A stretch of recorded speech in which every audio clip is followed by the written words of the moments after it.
Alright, welcome. This is part number 2 of the plant-based diet, and today's topic is the environmental aspects of a plant-based diet. Now, I'm a little bit mixed on this topic. I'm not as well informed as I am on the nutritional aspect, but still there are very important points and repercussions towards the environment based on your dietary choices. Not always a thing that comes to mind. Your diet versus, the environment and the world and its effects on it. But to make that food, guys, you have to understand it uses resources. Those resources have to come from the land. There has to be compromises. And that's what I'm going to dive deeper in this video. Now, let's go green. Because, when you're eating a plant-based diet, you're already going green. You're getting the leafy greens. But not only that, you're making the world a little better.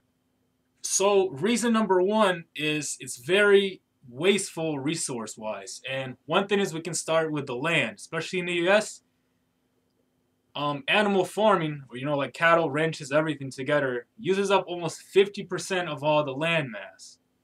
And that's primarily just for the animals. So that wastes a lot of potential that you could have grown food or used that land for other resources. Now, on top of it, it also uses up, the animals, they use up 2/3 of the fresh water we have. So it's another very valuable resource that sometimes, there's drought. Some areas don't have clean water. So there's actually wars between it, and here we are wasting it on the animals. And the reason I say waste is because they're not naturally in their environment. You're cramping them up, which factory farming on itself is very unnatural because you're taking animals and you're grouping them in as much as you can into these tight little cages. In a way, it looks, like something out of a horror film. Now, that leads me to the other wasteful part is, one, you're growing a lot of crops meant only for animal consumption. That means that food you could have grown could have fed a lot of people. You're feeding that to the animals. They need a lot to eat. Then you're cutting them up, getting less, and you eat just the animals. So one, you're wasting both the crops and the animal. Versus if you just grew the crops, you don't have to kill animals, and you're less wasteful. Plus, they don't need as much water as animals do. Now that leads me to reason number 2, and that is world hunger, another very big issue that actually could be solved. Because in the US, the amount of crops that we use to feed animals can feed up to 80 million people. If I believe I'm correct, but around that amount. 80 million people, that's a lot of people.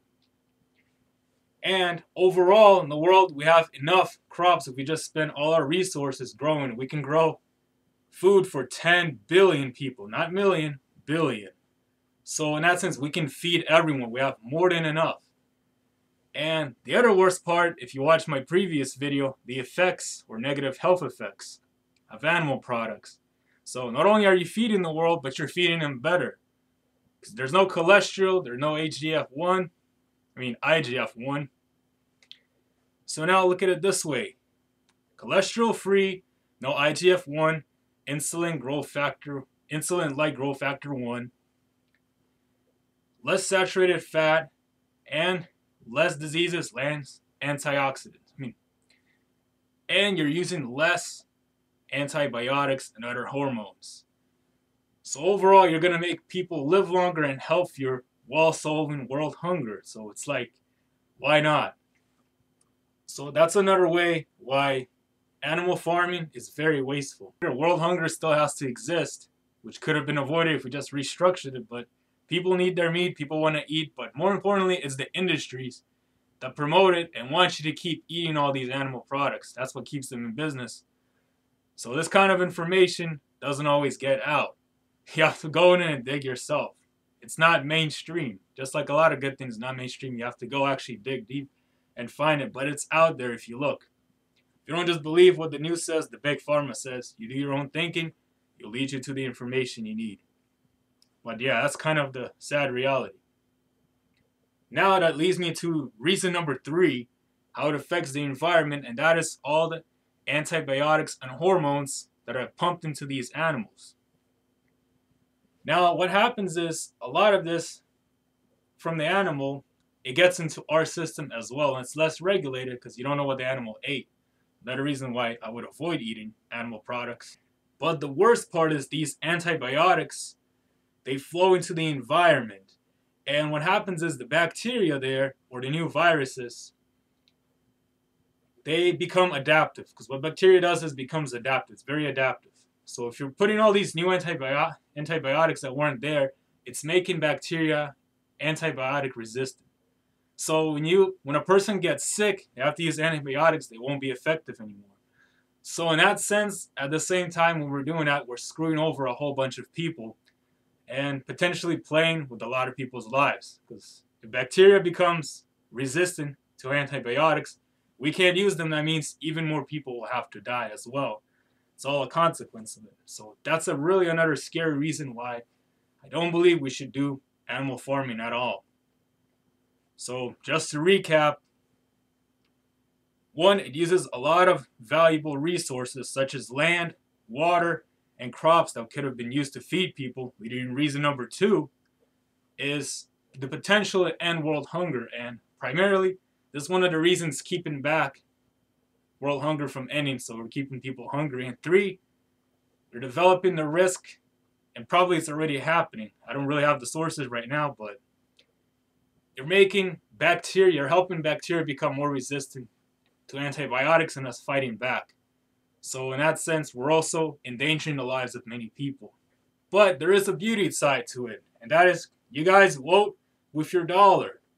Every time you go to a store and you decide I'm going to pay for this or this, it puts these industries at jeopardy.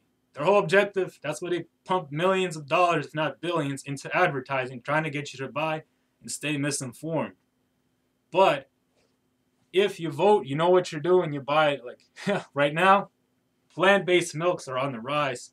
These industries, especially the dairy, really don't like that. So they're trying to push, it's insufficient, it's bad, it lacks this. It's not real milk, so don't drink it. You need real milk. Like there's this big push, but as information goes up, that's how you combat it. And what do stores do? They say there's not a whole bunch of plant-based options. Well, because a lot of people are buying more plant-based options, industries and companies are saying, that's a potential market. If they're not going to buy it, I'm not going to make milk products. I'm going to make plant-based products because that's what's going to bring me money. And that way, you have the power to change the industries. As long as they keep you in control, or they control over you, they make the choices for you. When you're knowledgeable, you break through all these barriers, you control the industry with your wallet. Supply and demand. If you don't buy it, the industry can't function. They can't do it. They die off. They have to either adapt or change to what you want. That's how they keep in business. That's where the true power lies. So, that's my closing statement, guys. And stay tuned for the last and third video on ethics and the moral values and aspects of a plant-based diet. So, thank you for watching once again. God bless you, and I'll see you next time.